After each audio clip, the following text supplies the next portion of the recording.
She spent 50 years ironing other people's dreams, wedding dresses she would never wear, graduation gowns her children could never afford, business suits for jobs she could never have.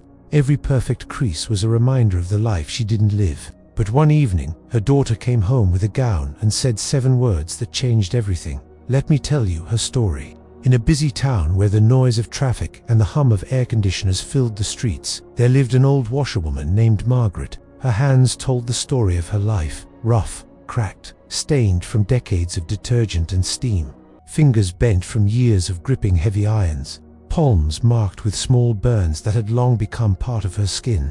Every morning before sunrise, Margaret would take the bus to the wealthy neighborhoods across town. She would collect their dirty clothes in large plastic bags, designer dresses, crisp corporate shirts, delicate fabrics she was afraid to touch too firmly. And every evening, she would return those clothes transformed, spotless, wrinkle-free, perfect. But beneath her tired smile, Margaret carried a weight no one could see. She had learned long ago to keep her head down, to speak only when spoken to make herself invisible in the presence of those who had more. Because in her mind, she was less educated, less successful, less worthy, and every garment she ironed reminded her of this truth. The hardest days were wedding seasons. Brides would bring their expensive gowns ordered from fancy boutiques. Margaret would iron each fold with trembling care. She would watch the intricate lacework pass beneath her hands, silk ribbons, crystal beads, fabrics softer than anything she had ever owned, and she would think of her own wedding.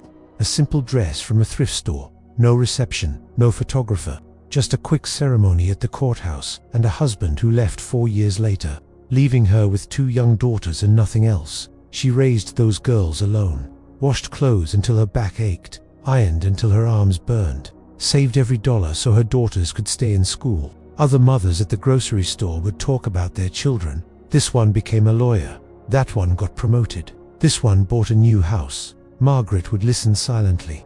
Her older daughter Jota had gotten married young and moved to another state. Her younger daughter Emma still lived with her in their small apartment, still studying, still dreaming. But dreams cost money, and money came slowly when your hands were your only tools. One afternoon, a new customer came to Margaret's small apartment. A young woman driving an expensive car, designer handbag, manicured nails that had never known work. She dropped a cocktail dress on Margaret's table without greeting her. "Press this carefully," she said, barely looking at Margaret. "It costs more than your monthly rent. Try not to ruin it." Margaret said nothing. She never said anything. She simply nodded and took the dress. That night, alone in her cramped bedroom, Margaret looked at her own hands, cracked, rough, worn. She looked at the dress hanging on the door, beautiful, delicate, worth more than her monthly rent. And for the first time in years, she let herself cry. "What has my life been?" she whispered to the empty room. 50 years of making other people beautiful. 50 years of ironing other people's dreams. And what do I have? These hands. This apartment. Nothing. She fell asleep with tears still wet on her cheeks. The next evening, Margaret heard the door unlock. It was Emma, her younger daughter. But something was different. Emma was carrying a garment bag. The kind Margaret had seen 100 times. The kind that held expensive clothes from expensive stores. Margaret's heart sank. "Did someone send more clothes?" she asked, reaching for the bag. "I can finish it by morning." Emma shook her head slowly. "No, Mom, this one is different." She unzipped the bag. Inside was a graduation gown, navy blue, simple, but to Margaret, it looked like the most beautiful thing she had ever seen. "What is this?" Margaret whispered. Emma's eyes filled with tears. "I finished my degree, Mom. I am the first person in our family to graduate from university, and next week I will give a speech at the ceremony." Margaret stared at her daughter, words stuck in her throat. "But we could not afford this. I worked night shifts at the campus library," Emma said softly. "I got scholarships and grants. I did not tell you because I did not want you to worry. I wanted to finish. I wanted to make you proud." Margaret's hands trembled. "You did this by yourself."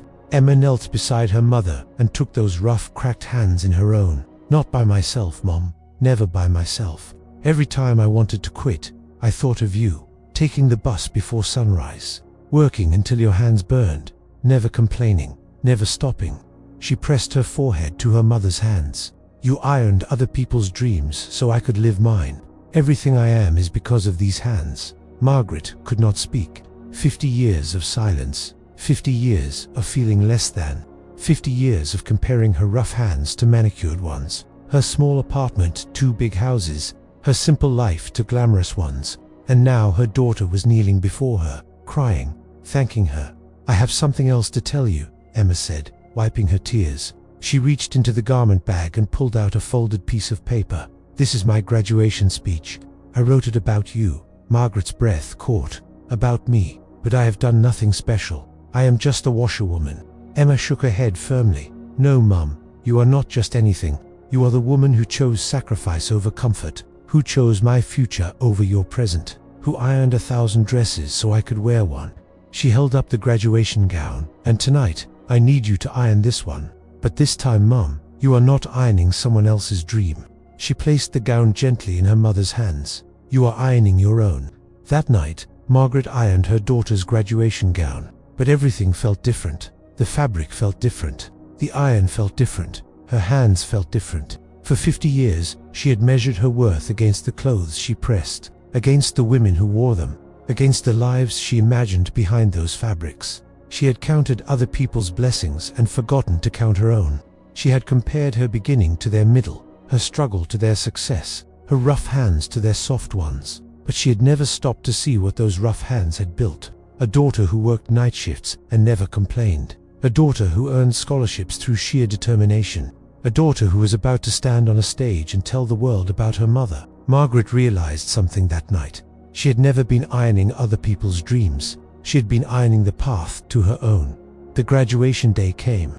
Margaret sat in the audience, wearing a simple dress she had bought years ago, hands folded in her lap. Those same rough, cracked, beautiful hands.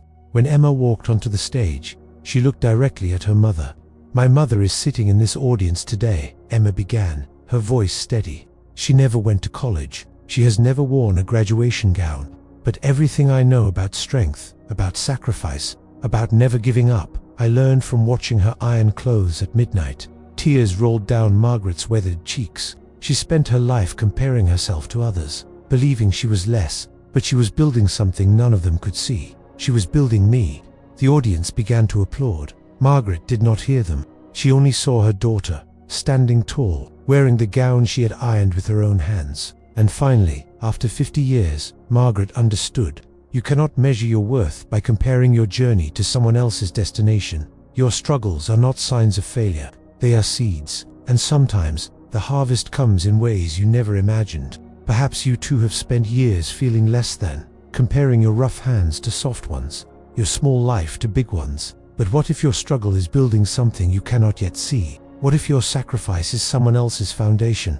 Never compare yourself to others. Your story is still being written, and the best chapters may be the ones you never expected.